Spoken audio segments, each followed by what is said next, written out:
உங்களுக்கு வணக்கம். நான் உங்கள் பட்டுக்கோட்டை ஜோதிடர் சுப்பிரமணியன்.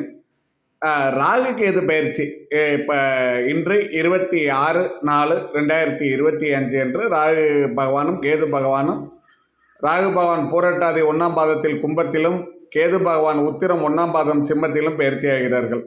இந்த ராகு கேது பயிற்சி ஒவ்வொரு ராசிக்கும் எப்படி இருக்கும்னு பார்த்தா, மேச ராசியை பொறுத்த வரைக்கும் ஒன்றும் பயப்படப்படி இல்லை. ஏன்னா ராகு கேது பயிற்சினால உங்களுக்கு பெரிய பாதிப்புகள் வராது. அதை பற்றி கவலைப்பட வேண்டாம். இருந்தாலும் நீங்கள் கடன் வாங்காமல் இருப்பது நல்லது. கடன் விஷயத்தில் அதே மாதிரி உடல்நல விஷயத்தில் மட்டும் கவனமாக இருந்தால் போதும். புத்திரர்கள் விஷயத்திலும் கொஞ்சம் கவனமாக இருக்க வேண்டும். பூர்வீக சொத்துக்களில் மன உளைச்சல்கள், சங்கடங்கள் வரும். குலதெய்வ வழிபாடு மட்டும் உங்களுக்கு நிம்மதியையும் முன்னேற்றத்தையும் மன மகிழ்ச்சியையும் தரும். அதனால் குலதெய்வ வழிபாடை கண்டிப்பாக நீங்கள் செய்ய வேண்டும். குலதெய்வத்தை நன்றாக வணங்க வேண்டும். எல்லாத்துக்கும் மீறி ஒரு தரம் நீங்கள் வைத்தீஸ்வரன் கோயில் சென்று வருவது உங்களுக்கு நன்மை பயக்கும். அதுவும் இல்லாமல் அதாவது 1.5 வருட காலம் ராகுகேது பயிற்சி.